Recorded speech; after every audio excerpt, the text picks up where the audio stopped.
جب آدم علیہ السلام کی نافرمانی کے سبب اللہ نے آدم کو جنت سے نکال دیا تھا تو کافی سال زمین پہ در بدر پھرتے رہے، معافی مانگتے رہے، روتے رہے، لیکن اللہ نے آدم علیہ السلام کی توبہ قبول نہیں کی۔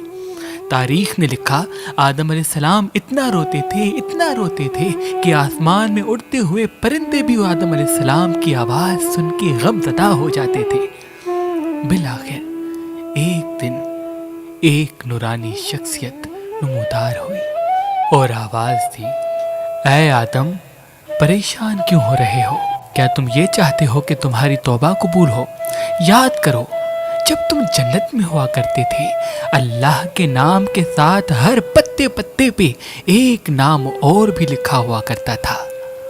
آدم علیہ السلام نے کہا، ہاں، جہاں جہاں لا الہ الا اللہ لکھا ہوا تھا، وہاں وہاں محمد رسول اللہ بھی لکھا ہوا تھا۔ تو اس نورانی چہرے والے نے کہا، تو بس اللہ کو اس محمد کا صدقہ دو، تمہاری توبہ قبول ہو جائے گی۔ تو آدم علیہ السلام نے کہا، اے نورانی چہرے والے، تم کون ہو؟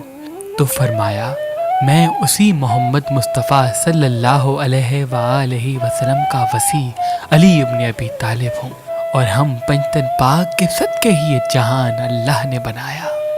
آدم علیہ السلام نے جب محمد و آل محمد کا صدقہ دیا تو آدم علیہ السلام کی توبہ اللہ کی دربار میں قبول ہو گئی۔ اس زمین پہ ایک ایسا معجزہ ہے جس سے انسان ناواقف ہے، اس طاقت کو مرجان پتھر کہتے ہیں۔ امام جعفر صادق علیہ السلام نے فرمایا، جو انسان مرجان پتھر پہن کے اللہ سے جو دعا مانگے گا، چاہے اس کے مقدر میں ہو یا نہ ہو، اللہ اسے عطا کر دے گا۔ تبھی اس پتھر کو مقدر بدلنے والا پتھر کہا جاتا ہے۔